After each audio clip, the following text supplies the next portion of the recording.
MSP support से देसी तूर मजबूत, इंपोर्टेड तूर सुस्त लेकिन डाउनसाइड सीमित। नमस्कार, मैं हूं आपके साथ गौरव राजेंद्र। चलिए शो की शुरुआत करते हैं। आज देसी तूर के भाव स्थिर रहे जबकि इंपोर्टेड तूर पर दबाव जारी रहा। कर्नाटक और महाराष्ट्र के मराठवाड़ बेल्ट में फसल नुकसान की रिपोर्ट और सरकार द्वारा 100% एमएसपी खरीद के आश्वासन ने देसी तूर को मजबूत सपोर्ट दिया है और इसके चलते घरेलू बाजार में बिकवाली का दबाव कम हुआ है और भाव स्थिर अंडरटोन में बने हुए। इंपोर्टेड तूर में कमजोरी बनी रही क्योंकि ट्रेडर्स आने वाले हफ्तों में अफ्रीकी ओरिजिन की अतिरिक्त सप्लाई की संभावना को लेकर सतर्क हैं। अंतर्राष्ट्रीय बाजारों में भले ही सीएनएफ ऑफर नरम हुए हों, लेकिन घरेलू स्पॉट मार्केट अब भी इंपोर्ट पैरिटी से नीचे ट्रेड कर रहा है। नई इंपोर्टेड खेप का लैंडेड कॉस्ट मौजूदा स्पॉट रेट से ज़्यादा है, जिसकी वजह से इंपोर्टेड टूर में बड़ी गिरावट नहीं दिख रही है। वर्मा लेमन यानी सीएनएफ चेन्नई $15 गिरकर $720 प्रति टन पर पहुंचा। तंजानिया अरूशा $600 से 610, तंजानिया मटवारा $560 से $565, मोजाम्बिक लाखोटा $525 और मोजाम्बिक गजरी और वाइट क्रमशः जो है $575 से $580 और $595 से $600 प्रति टन पर कमजोर रहे।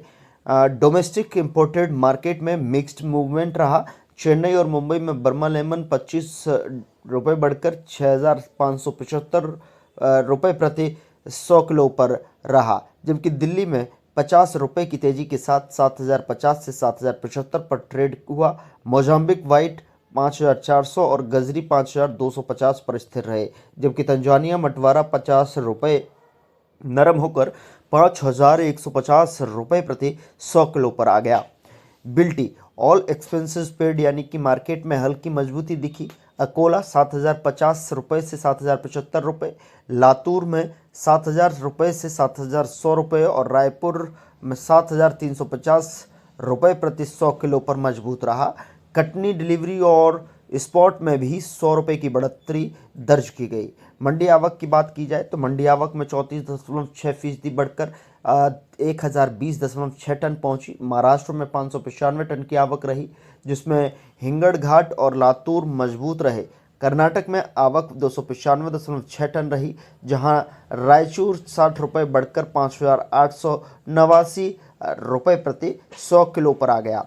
फटका स्प्लिट तूर मार्केट में भाव स्थिर रहे। बर्मा लेमन दाल ₹85 पर ट्रेड हुई, जबकि देसी दाल अकोला और लातूर में ₹100 गिरकर 10,100 से 10,300 पर रही। इंदौर में सभी ग्रेड स्थिर बताए गए। ट्रेडर्स का कहना है कि भले ही अंतर्राष्ट्रीय मार्केट नरम है, लेकिन इंपोर्टेड तूर की स्पॉट कीमतों में तेज गिरावट की गुंजाइश कम है, क्योंकि घरेलू भाव अब भी जो है इंपोर्ट पैरिटी से नीचे हैं। मिलर्स ज़रूरत आधारित खरीदारी कर रहे हैं, जबकि टर्मिनल डिमांड कमज़ोर बनी हुई है। इस साल तूर की कम पैदावार की उम्मीद और किसानों द्वारा नई फसल की अधिकतर मात्रा एमएसपी खरीद में बेचने की संभावना से देसी तूर की कीमतों में नीचे की ओर सीमित दबाव रहेगा। दूसरी ओर इंपोर्टेड तूर भी देसी तूर के मुकाबले भारी डिस्काउंट पर ट्रेड हो रही है। यह बड़ा प्राइस गैप खरीदारों को इंपोर्टेड तूर की ओर आकर्षित कर सकता है, जिससे मौजूदा स्तरों में बड़ी गिरावट की संभावना कम हो जाती है।